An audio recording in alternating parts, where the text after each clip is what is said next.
Lisa, welcome to the show. Lisa, thank you so much for having me. I'm really glad to be here. I am so happy that we were connected because, well, first of all, I cannot believe that I did not know more about the work you've been doing. You've two best-selling books, which we're going to talk about what you cover there. But really, this is such a timely conversation because what you write about is really the fact that there is this epidemic of stress and anxiety that girls are experiencing. And a lot of that has to do with what the world that they've grown up in, which is this world of social media on all the time. These are digitally native kids, right? And what happened this week, we have the whistleblower from Facebook/Instagram, Frances Haugen, who has been, she I guess gave lots of information from her days there, the research that shows, the internal research from Facebook, Instagram that shows that the company is aware that there is this issue, that they are, and I'll let you talk a little bit more about it, but that they are having a negative effect on teenage girls. And I know that Frances Haugen has been testifying this week in front of Congress. So it just feels like such a timely conversation because you have been ringing this alarm bell well before all of this came out.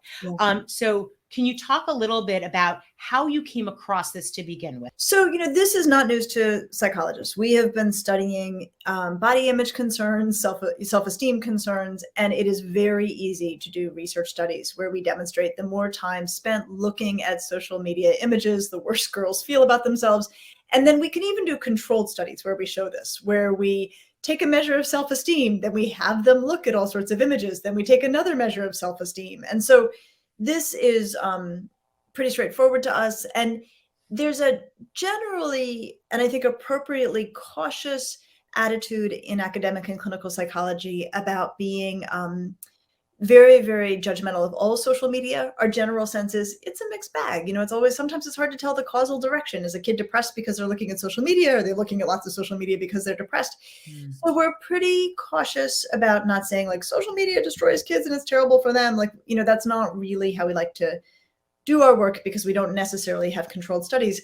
On this kind of stuff, we do the controlled studies. And so what Facebook is admitting to, we've had the data for a long time. And so it is challenging. And I think the real challenge then becomes like, how do we talk about it, especially with our girls? Because you can't say to a 17-year-old or a 16-year-old, don't look at social media.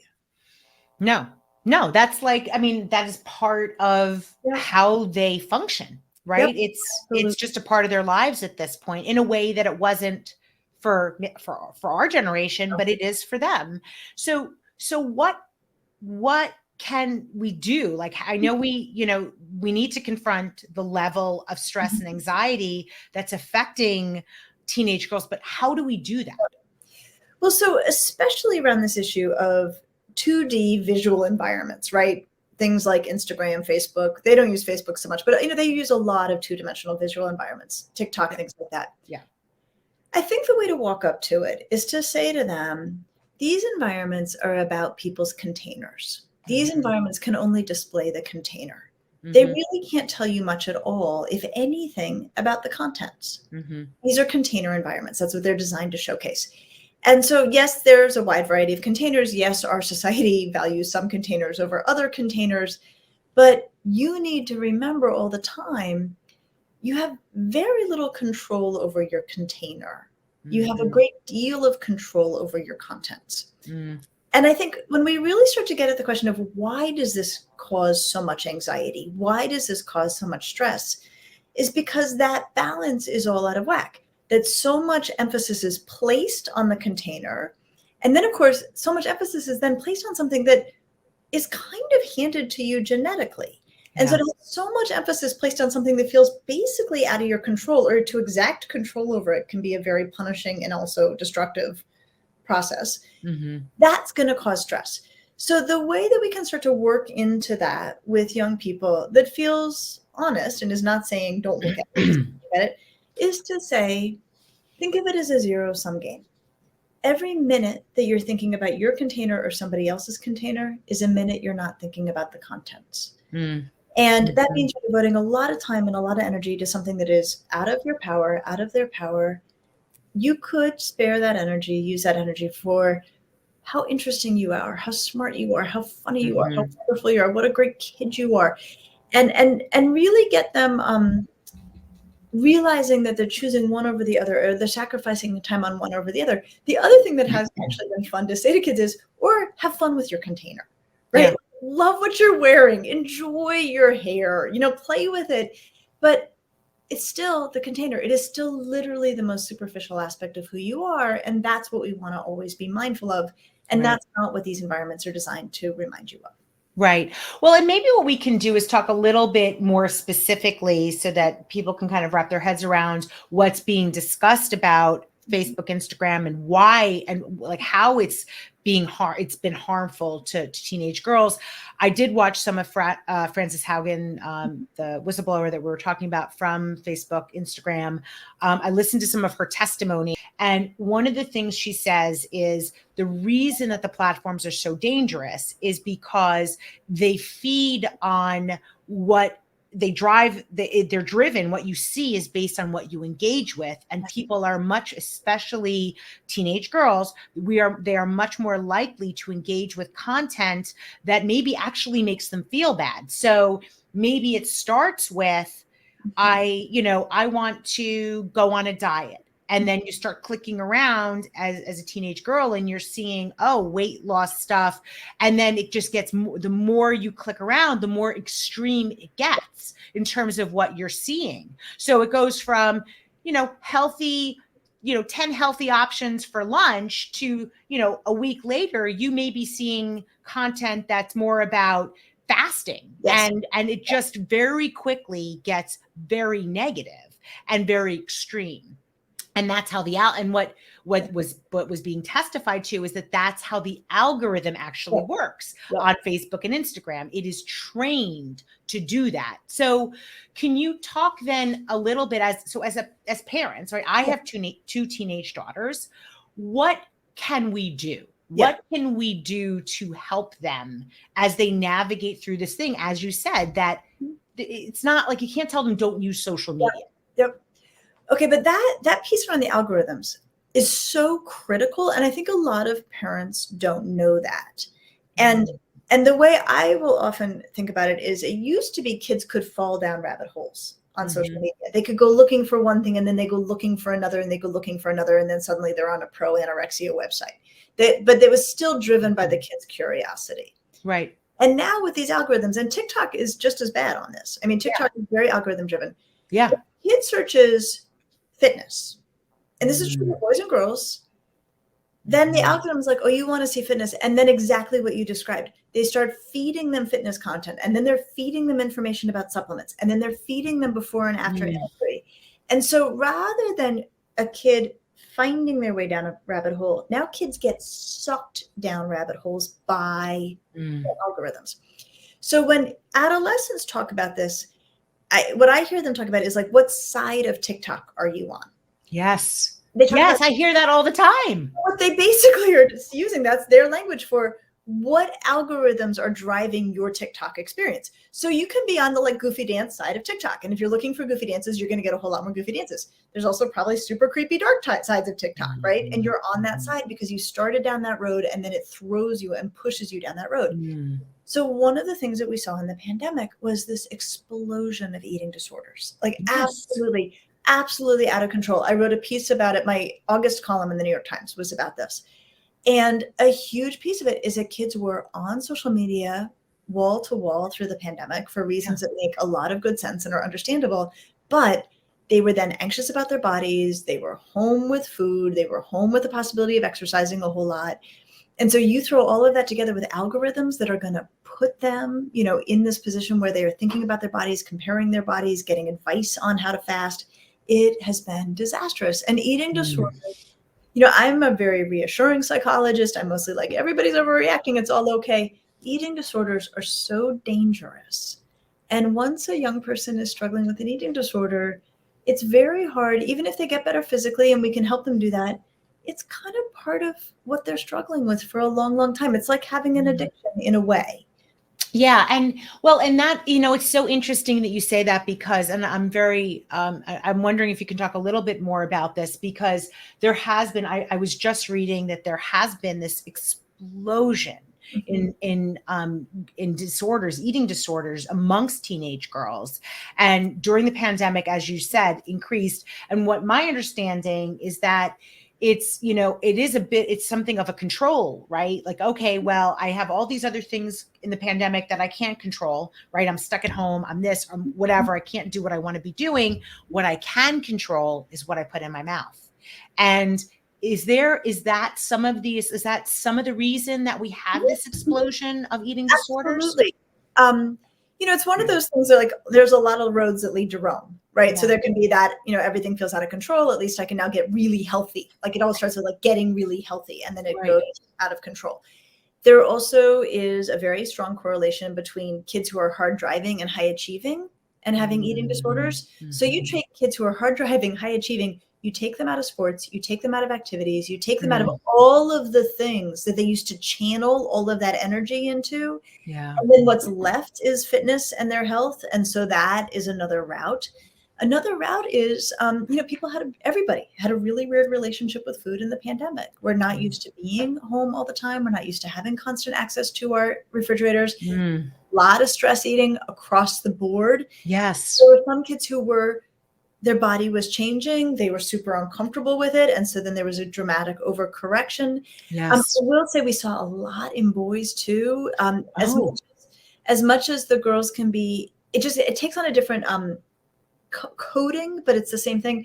For the girls, it will be about thinness. For the boys, it will be about muscularity or being really cut. And so we were seeing a lot of eating disordered aftermath from the boys too, who've gotten very, very anxious about their bodies. And the other thing, this is so basic as a description, but it actually is really powerful. Kids were too much in their heads during the pandemic. They had too much time to think about their 2-foot worlds. Yes. And it's funny, working clinically, I've never before thought, like, I wish this kid were thinking less about themselves and their lives. But with the pandemic and the loss of distraction, like I have this whole new appreciation and admiration for distraction, right? Then when kids have 40 things going on and they're up and down the halls and that kid over there is doing something interesting and there's this gossip there. Yes. The value is it gets them out of their 2-foot world. Yes. And so there were a lot of explanations. Do you think then that there is going to be a reduction in some of this that you're seeing and in the rise of not just eating disorders, but just mental health issues that teens are dealing with during the pandemic and the lockdown, so to speak? Do you think that some of that will be alleviated, or would that be your expectation once people are allowed to go about their business in a safe fashion? I do. I think a lot of it will correct, and what we have to, like, development is long. Kids are very malleable. I think a lot of kids who had a really rough year last year are like, okay, thank goodness. Like, I'm just glad to be back in the building. I don't care if I have to wear masks, and they're functioning much more normally. And they're also walking to and from school, and they're walking up and down the hallways, and they've got lots of distractions. So all of that goodness comes back in. Yeah. And kids adapt usually quite gorgeously to the new opportunity of everything being okay. What worries me and persistently worries me is, first of all, we had kids who were fragile on their way into the pandemic. That wasn't good. And so we've seen a whole bunch of really upsetting outcomes as a result. And then we had kids who in the pandemic became fragile in ways that don't snap back when circumstances change. So things like eating disorders, things like kids getting deeply involved with drugs. I think kids who became very, very anxious and were avoidant and then have continued to avoid. So I will say most kids are probably going to course correct, just given an improvement of circumstances. There are kids who were suffering before. There were kids who started suffering in the pandemic in ways that we need to be very, very aggressive about addressing. Yeah. I would love also if you could talk a little bit, because I've heard a lot of people say that this, especially since I have teenage daughters and I am aware of kind of this generation, what they are, how social media is impacting them. Mhm. And one of the things that you hear a lot of people talking about, and I've seen some things written about the fact that it's almost now also a, a, not a badge of honor, but it's like sort of something you need to be able to say you have something, you have some Yeah. sort of disorder, that there is this momentum of kids saying, there's like they want to label it, and then they start labeling themselves, and social media has such a big part of that. Do you see any truth to that? Like, I'd love to hear your perspective on that. Here's how I would describe the same thing, which is a widespread use of diagnostic terminology to describe what may be everyday experience. So, the nature of being a teenager is that you remember being a teenager, right? You have really big feelings. They're really powerful. They're Oh God, yes. very upset and very sad. Everything's catastrophic. Everything is the end of the world. The adolescent emotion is very powerful, both positive and negative. Anxiety is a normal and healthy function. It's part of being human. Sadness is a normal and healthy function. It's part of being human. And I think there's two forces at work here. Mm-hmm. One is, I think we're just raising a generation that has, maybe through, WebMD and its equivalents, has become very accustomed to diagnostic terminology. And I do hear, and I find it very strange, actually, kids who are using social media to move into whole universes where they're talking about multiple personality disorder and, all this stuff. I'm like, these kids don't have multiple personality disorder, but they're trafficking in this diagnostic language, which was not something that happened before. So there's also, I think, the commercialization of wellness has caused a sense that to feel distress is a sign of pathology. Yeah. And so I think it's two forces that combine to leave young people feeling like, if I'm distressed, it must be pathological. What's the proper term? So the solution here is to actually normalize psychological distress. To normalize, like, well, of course you're anxious. You haven't studied. Yeah. When you start studying, you will get anxious. You don't have an anxiety disorder. You have healthy anxiety. Yeah. But talk about healthy anxiety, healthy sadness, healthy anger. Arrest back this idea that negative emotions are actually normal. And I'll tell you especially why girls need this. Because when there is this hovering idea that good mental health means you feel good, you don't feel uncomfortable, you can get to an easy place and stay there, I now have adolescent girls complaining to me that they feel that they are failing at wellness because they sometimes feel stressed, they sometimes feel upset, they've sort of gotten this message that they're not supposed to have those feelings. And so now it's like another thing I need to be doing better. So it's really important that we say, no, of course you feel distressed. You're a high school junior. This is a year of distress. Yes. So, okay. I mean, when you were younger, as like 10-year-old Lisa, did you see yourself having this career in psychology? Like, what kind of kid were you, and how did you kind of end up here? So I kind of weirdly did. So when I was 6, my family moved to London, and a really good family friend moved there. And my mom, actually, she had remarried. It was my mom and my stepdad, and he was living in London. And so we moved to London, and our friend Carla, who I'm still close with, was actually beginning her training with Anna Freud, Sigmund's daughter, who really worked out a lot of our best theory on child and adolescent work. And so since my parents were newly married, they were traveling a lot, just sort of celebrating. And so I stayed with Carla a lot up at Hampstead, outside the Anna Freud Center. And well, they called it Hampstead then, and then the Anna Freud Center now. And I just became completely fascinated with what she did. And I remember my parents remember me walking back into our apartment at age 7. And I was like, I'm going to do what Carla does. And actually, Carla and I are still very close. I'm 51. She's in her late 70s. That's amazing. It is. And so I did know. And that's been actually a real advantage to me in my work, is that I was reading psychology, even as as a 14, 15-year-old, I was reading, I would go find books, and read them.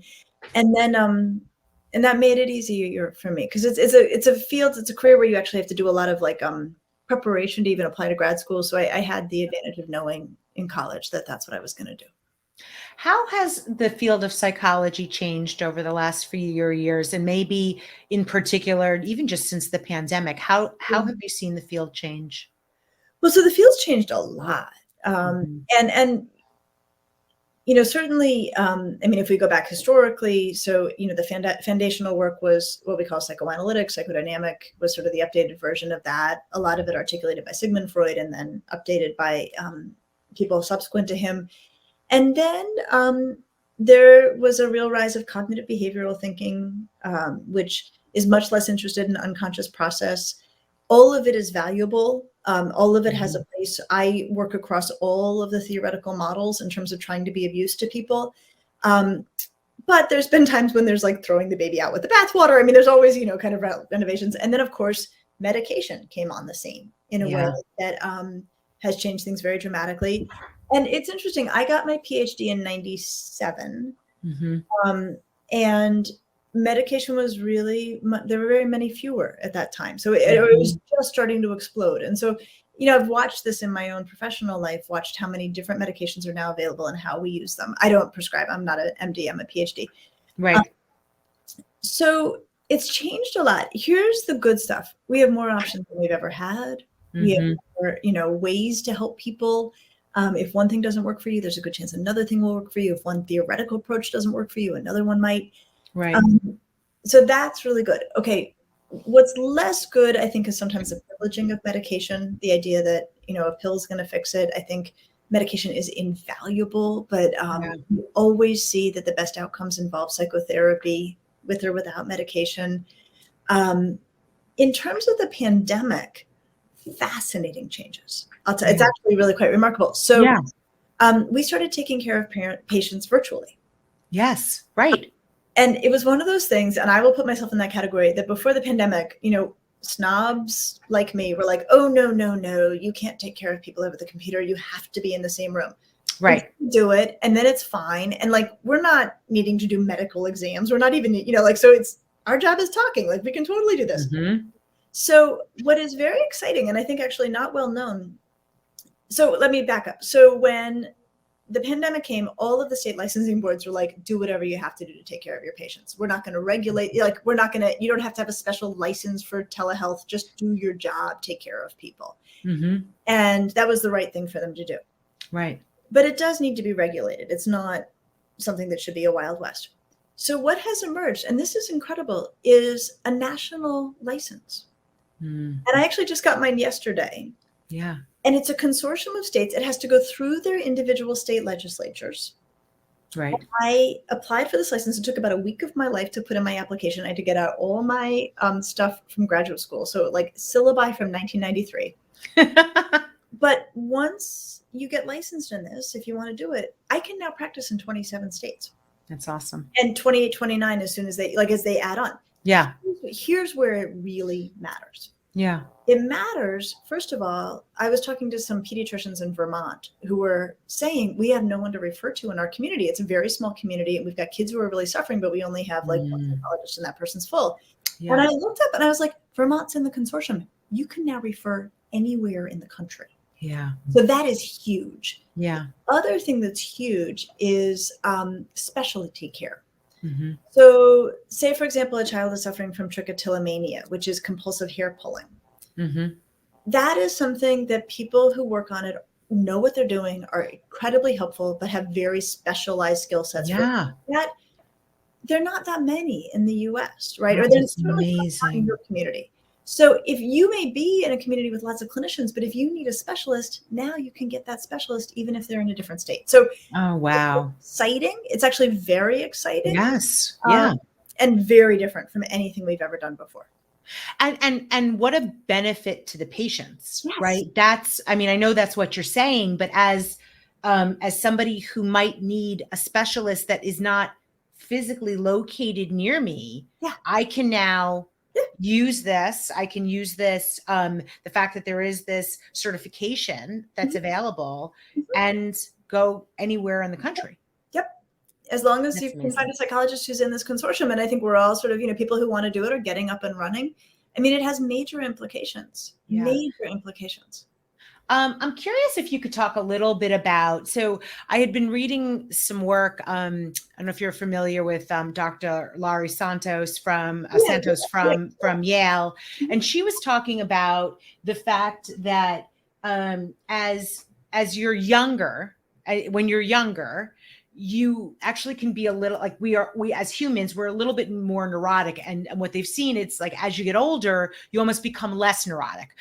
But can you talk about that a little bit? Are there things, because you obviously have such expertise in adolescence, is there something to this also, just the way our brains work, that when we are younger, we are more susceptible? You said before, like we just feel everything, right? As teenagers, everything's so big in how you feel it. Is that related to this same concept? It probably is. So what we know is that emotionality peaks in adolescence, that teenagers feel everything very intensely. And also, if you think about it, when you're a teenager and a young adult, you're actually answering a lot of life's big questions. Like, what am I going to do?